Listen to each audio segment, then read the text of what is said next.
बहुत जज्बाती बातें कही हैं, तो ये पालके साहब ने भी इशारा किया है। मैं जानता हूं कि ये चुनाव, ये इलेक्शन खाली मऊ के सांसद कौन बनेगा इस बात के लिए नहीं हो रहा है। ये लड़ाई न हिंदू की है न मुसलमान की है, ये लड़ाई संविधान की है। संविधान बचाने की लड़ाई हो रही है। इस लड़ाई में हम आपके साथ आए।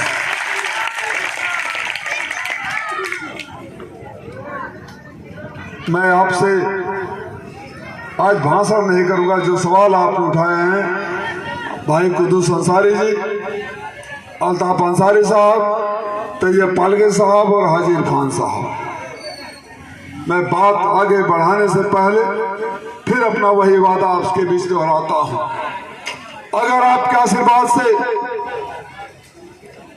अगर आपकी दुआओं से, आपके सहयोग और समर्थन से दिल्ली में जाने का मौका मिला तो एक वादा करता हूं, मैं जानता हूं कई मोबाइल फोनों में रिकॉर्ड हो रहा है। मैं चाहता हूं कि जो नहीं कर रहे हैं उनके पास फोन है तो रिकॉर्ड करके अपने पॉकेट में रख लें। ये पहली बार होगा कि घोसी का सांसद जब पहली बार अपने सदन में खड़ा होकर पहली बार बोल रहा होगा तो उसकी पहली लाइन में बुनकर शब्द जरूर आएगा। मैं आप वादा करता हूं। मैं आपकी पीड़ा को जानता हूं। मैं भी ये सवाल खुद से पूछता हूं कि हम अपने शानदार इतिहास की बात करते हैं। जब लोकसभा की बात करते हैं तो पंडित अलगू राय शास्त्री से शुरू करते हैं। नाम गिनाते गिनाते गिनाते स्वर्गीय कल्पनाथ राय जी तक आकर हम गिनती भूल जाते हैं। उसके बाद हमें नाम याद नहीं आता या गिनती याद नहीं आता। चल भाई, मुझे नहीं पता आखिर क्यों आपकी आवाज दिल्ली के सदन में नहीं गूंजती है। आखिर क्यों आपका सांसद दिल्ली में सदन में नहीं दिखाई देता है। आजकल तो टीवी चैनलों पर लोकसभा की कार्रवाई दिखती है और अक्सर हम जब एक चैनल खोल के देखते हैं कि लोकसभा की कार्रवाई चल रही है, जरा हम खोजें तो हमें बलिया का सांसद दिखता है, गाजीपुर का सांसद दिखता है, आजमगढ़ गोरखपुर देवरिया का सांसद दिखता है, लेकिन घोसी का सांसद, इसमें से जितने लोग बैठे हैं नुमानी भाई साहब को अगर छोड़ दिया जाए तो शायद ही कोई ऐसा होगा जिसको ये खुशनसीबी रही होगी कि उनके दरवाजे पर सुख दुख में एमपी कभी उनके दरवाजे पे आया होगा। किसी के दरवाजे पे आया? नहीं आया। आखिर कब तक ये खामोशी, आखिर कब तक ये सूनापन, इसका फैसला लेना होगा। और जो सवाल आप कर रहे थे कि आपकी आवाज कोई नहीं उठाता है, मैंने 10 सालों तक बिना झिझके, बिना ठिठके, बिना एक बार भी सोचे तमाम जुल्म सितम को सहते हुए और आज भी बर्दाश्त कर रहा हूं जो भारत सरकार मेरे ऊपर जुल्म कर रही है। अल्ताफ भाई, आपको एक बात याद दिलाना चाहता हूं, बताना चाहता हूं। आज जब मैं आ रहा था तो कुछ लोग हमारे पास आए पार्टी के, जो हिसाब किताब लेकर गए थे। उन्होंने कहा कि एक छोटा अधिकारी जो यहाँ का है उसने बोला है कि चुनाव आयोग का जो बड़ा वाला अधिकारी आया है आज बुलाकर बोला है कि जो घोसी का लीडिंग कैंडिडेट समाजवादी पार्टी का है उसका हिसाब किताब जरा ठीक से चेक करो और कई बार चेक करो। अरे भाई, मेरा हिसाब किताब तो भारत सरकार चेक कर रही है। चेक करते करते सोचे कि हमारी पार्टी में आ जाएगा, चेक करते करते सोचे कि अपने वसूलों को भूल जाएगा। लेकिन राजीव राय ने अपने जमीन को गिरवी रखा, न किसी सवाल पर टूटा, न झुका, न बिका, न टूटेगा, न झुकेगा, बिकेगा। मैं आपसे वादा करने आया हूं, मैं आपसे वादा करने आया हूं। वादा सारे नेता करते हैं, लेकिन 10 सालों का मेरा इतिहास देख लिया। अगर पिछली करनी होती है तो आगे की बात को यकीन करता है। अगर पीछे का भी किसी ने कुछ किया ही नहीं तो वादे तो चुनाव में नेता चांद ला देंगे, तारे ला देंगे, जन्नत जमीन पर ला देंगे, पता नहीं क्या क्या करते हैं। मैं 14 में चुनाव लड़ा था, 19 सीट गठबंधन में चली गई थी। मैं जानता था जब कोरोना आया, लॉकडाउन आया, तो मैं जानता था कि भी अगले 5 साल तक कोई चुनाव नहीं है, 4 साल तक कोई चुनाव नहीं है। लेकिन मेरे अंदर भी इंसानियत धड़कती है। मैं उन बातों को क्या बार बार कहूँ। एक बात, तभी के एसपी अनुराग आर्या हुआ करते थे, हमें फोन आने लगा कि लॉकडाउन में बाहर निकलने पर पुलिस पकड़ रही है।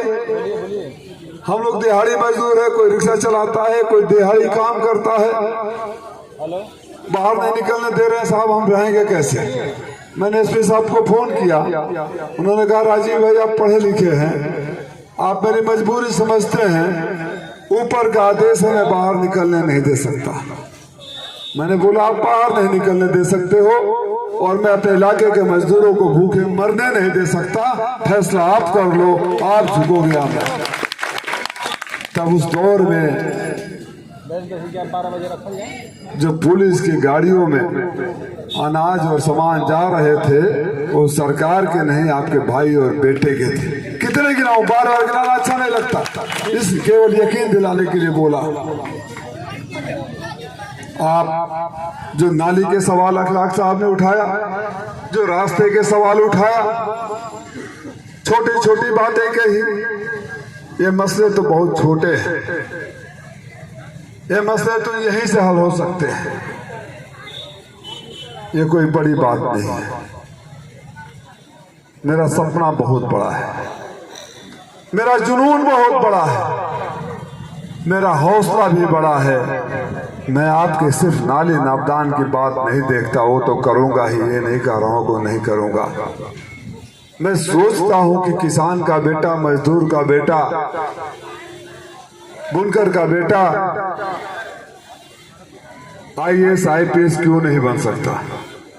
मैं सोचता हूं कि आप लोगों में से नहीं चाहते हो, ये तो मजबूरी है, ये तो मजबूरी है कि मैं बुनकर हूं, मेरा खानदानी पेशा है, तो मेरा बेटा भी अपने आप को काम करने लगता है, परिवार के सारे लोग काम करने लगते हैं। लेकिन जब आप अपने दिल पे हाथ रखकर सोचेंगे तो आपका भी दिल यही कहेगा कि काश मेरा बेटा कोई अफसर होता, काश मेरा बेटा डॉक्टर इंजीनियर होता, काश मेरा बेटा होता। मैं उस सपनों को लेकर आया हूं और यकीन दिलाता हूं कि मैं पूरा करूंगा। आपने सबको आजमाया, अल्ताफ भाई आप सबके कह रहे थे मैं पूरा करूंगा, 5 साल मुझे दे दीजिए, आपको हिसाब मांगने की जरूरत नहीं पड़ेगी। हर साल अपने आप हिसाब लेकर मैं अपने दरबार में आऊंगा।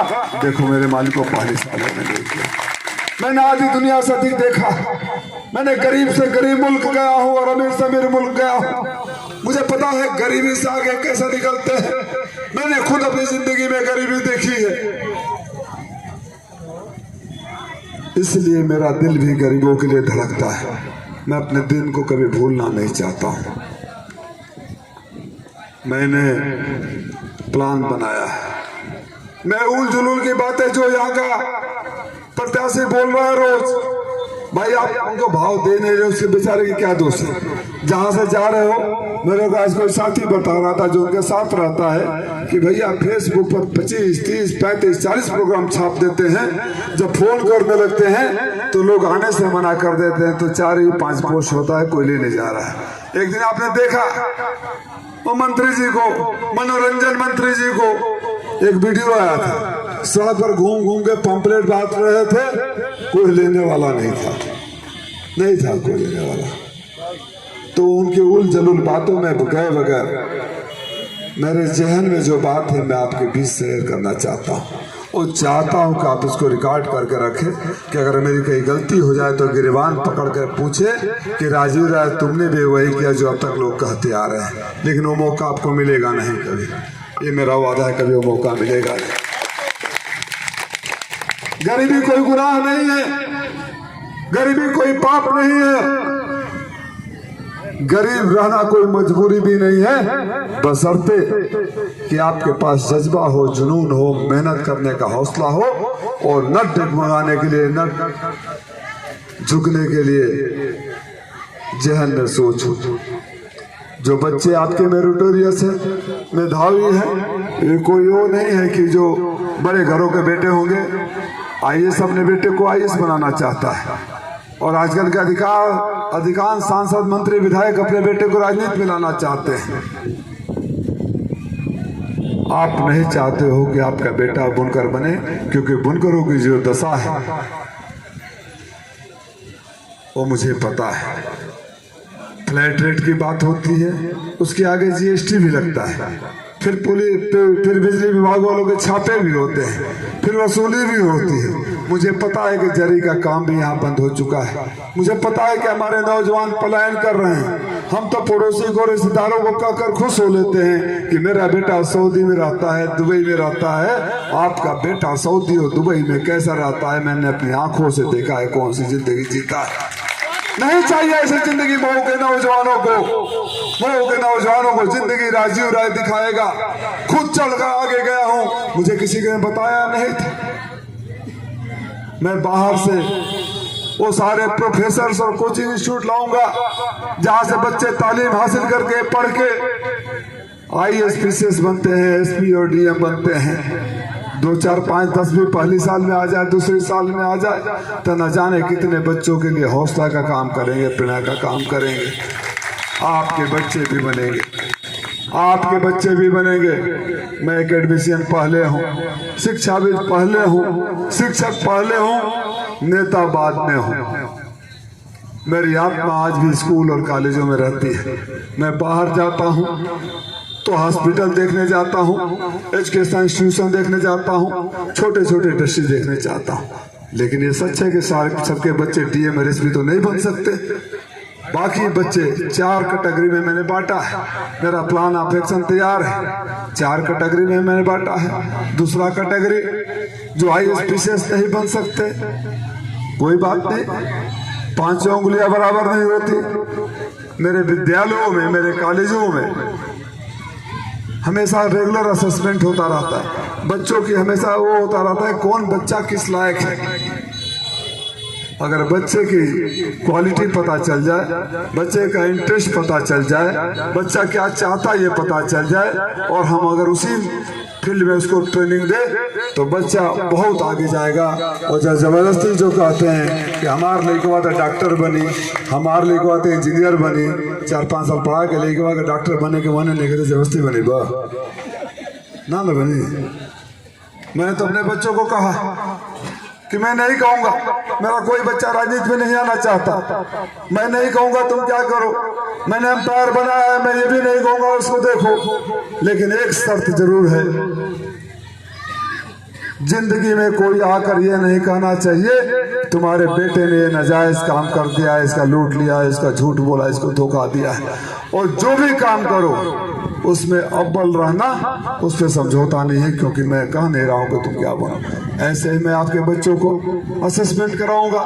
2nd कैटेगरी की नौकरी होगी, बैंक की नौकरी होती है, रेलवे की नौकरी होती है, स्वास्थ्य विभाग की नौकरी होती है, एयरपोर्ट की नौकरी होती है, शिपिंग की नौकरी होती है, माइनिंग की नौकरी होती है, ऑयल कंपनीज की नौकरी होती है। अगर कोई बाहर से आकर आपके बच्चों का यहाँ मुंशीपुरा में कैंप लगाए, रजिस्ट्रेशन करे और पता करे खुशहाल कि क्या बच्चा पढ़ सकता है, क्या चाहता है, और जो आपको नहीं पता चलता है क्योंकि आपका तो पूरा टाइम लूम में बिकता है, 2 वक्त की रोटी और 4 पैसे इकट्ठे करने में बिकता है, और फिर बच्चा भटकता फिरता है क्योंकि उसको बताने वाला कोई नहीं होता है कि तुम क्या क्या कर सकते हो, तुम जिंदगी में क्या बन सकते हो, कोई काउंसलिंग करने वाला नहीं होता। मैं वो काम करूंगा और यकीन दिलाता हूँ कि मैं एक्सपर्ट हूँ इसमें, मैं एक्सपर्ट हूँ। मैं कई देशों में इस बात को पढ़ाने जाता हूँ, लेक्चर देने जाता हूँ। जब वो पता चल जाएगा तो आपके बच्चों को उसी चीज की ट्रेनिंग दी जाएगी। तो हो सकता है कि जो बुनकर बच्चा आगे चलकर बुनकर बनता तो किसी बैंक का मैनेजर बन गया, किसी बड़ी कंपनी का CEO बन गया, किसी रेलवे में अधिकारी बन गया, कहीं अस्पताल में अधिकारी बन गया, रेवेन्यू डिपार्टमेंट में बन गया। तीसरे दर्जे के लोग होते हैं जो फोर्स में जाते हैं, फोर्स में जाते हैं। उनके लिए ये देखो नेताओं के जहन में यहाँ तो ये है कि सांसद निधि में कमीशन कितना मिलेगा। और मैं एक बात और बताऊं, मैं दुनिया देखा तो मुझे एक बात समझ में आई कि दुनिया में जो प्रोजेक्ट बनते हैं, शोएब भाई आप तो इंजीनियर हैं, दुनिया में जो प्रोजेक्ट बनते हैं इस बात के लिए बनते हैं कि यहाँ के आवाम को क्या जरूरत है, मुंशीपुरा के लोगों को क्या जरूरत है, नाली की जरूरत है नाली बनेगा, अस्पताल की जरूरत है अस्पताल बनेगा। और हमारे यहाँ जो नेताओं के प्रोजेक्ट बनते हैं आपको पता है कैसे बनते हैं? कौन सा प्रोजेक्ट कराऊंगा तो ज्यादा कमीशन मिलेगा, उसकी जरूरत हो या ना हो, ज्यादा कट परसेंटेज मिलेगा वो होगा, और यही हम मार खा जाते हैं। ये बहुत छोटी सी बात है।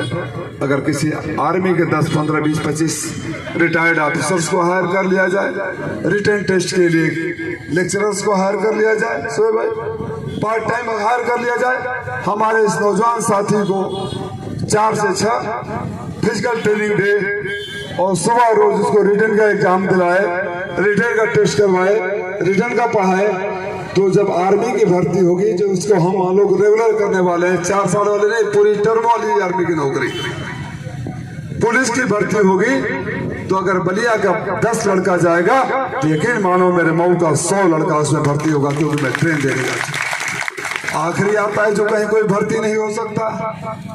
बुनकर तो भाई से बात हो रही थी, ये तो पैदाइशी टेक्सटाइल इंजीनियर होते हैं, कह रहे थे, होते हैं ना टेक्सटाइल इंजीनियर, सर्टिफिकेट नहीं है। चाहे बुनकर का काम हो या तमाम दुनिया काम, वोकेशनल ट्रेनिंग, स्किल डेवलपमेंट, उनको पढ़ा के ट्रेनिंग देके 6 महीना का 1 साल में उसके हाथों में भी अगर सर्टिफिकेट होगा तो जो लड़का हमारा लूम चलाता है उसे बेहतर जिंदगी अपना कर सकता है। मैं आपके बच्चों को एक नई जिंदगी दूंगा, नई दुनिया दिखाऊंगा, नई मंजिल पर पहुंचाऊंगा, मैं ये वादा करने आया। और यकीन करना, जिस दिन राजीव राय को आपने वहां भेज दिया तो इसमें से खड़ा एक शख्स अपने को राजीव राय समझेगा, इस यकीन के साथ कि 12 बजे रात को भी अगर जरूरत पड़ेगी तो राजीव राय एक फोन पर उपलब्ध है जैसे रहेंगे। पैड मेरा होगा, कलम आपका होगा, दस्तखत मेरे होंगे, जो चाहे करवा लेना, कभी आपसे ये नहीं कोई कहने आएगा। 10 साल का शासन था, सरकार थी, सरकार में हमारी क्या हैसियत थी आप लोगों ने देखा होगा। ये मंगरू चाचा से ज्यादा पावर था मेरे पास, मैंने कभी किसी को धमकाया नहीं। कोई ये नहीं कह सकता है राजीव राय के पास किसी काम के लिए ले गया हो तो कब चाय भी मांगा हो, जब जो कहा हो मैंने किया। उस भरोसे पे मैं कहता हूँ कि जिस दिन आपको लगेगा आप लेटर हेड लेके जाओ, टाइप करवा कर ले आओ, मुझे बता दो क्या है, ऐसे ना कि साइन दस्तखत कर दी, बाद में पता चले कि हमारे इस्तीफे वाला लेटर है। देखो आओ रहे ना कहानी घर का नहीं, स्मृति ईरानी वाला सीरियल, कभी सास भी बहुत ही छोटे से देखे जाए तो मैं प्रॉपर्टी लिखवा लिया और तो तलाको लिखवा लिया। आप बता देना, मैं झूठ नहीं बोलूंगा, सच बोलूंगा, पढ़ूंगा तो जरूर कि क्या लिखवा रहे हो, लेकिन जो भी जरूरत का होगा आप इस यकीन के साथ मेरे पास आ सकते हो। ये सोच के नहीं आओगे कि वो कहेंगे सुनेंगे या नहीं सुनेंगे, करेंगे या नहीं करेंगे, ये यकीन के साथ आओगे सही काम है, लिख कर ले जा रहा हूँ, दस्तखत करा के ले आऊँगा और साथ ही साथ अधिकारी को फोन भी कराऊंगा। और किसी अधिकारी की इतनी मजाल नहीं है कि अगर सही काम मैं कहूँ वो ना कह दे, और इस सरकार में भी नहीं है। इसलिए नहीं कि मैं डॉन हूँ, इसलिए नहीं कि मैं बहुत मेरे से लोग खौफ जता रहते हैं, इसलिए कि उनको भी पता है कि पढ़ा लिखा इंसान है, न गलत सुनेगा न गलत बर्दाश्त करेगा, ना हम इसको बेवकूफ बना सकते हैं। नियमों में कोई मुझे बेवकूफ नहीं बना सकता। कोई IAS PCS बना होगा, IPS बना होगा, तो मेरे भी न जाने कितने बच्चों को पढ़ाकर मैंने भी IAS IPS PCS बनाया है। दुनिया के किसी भी देश में चला जाऊं, मेरे पढ़ाए हुए बच्चे वहां मिल जाते हैं, टकराते हैं और ऊंची जगह पर है। इसलिए मैं एक बात को तुम दोनों को मैं बधाई बहुत देना चाहता हूँ। पूरी टीम को अगर खाली तुम दोनों को दूंगा तो बेईमानी होगा। मैं अपने सारे छोटे भाइयों को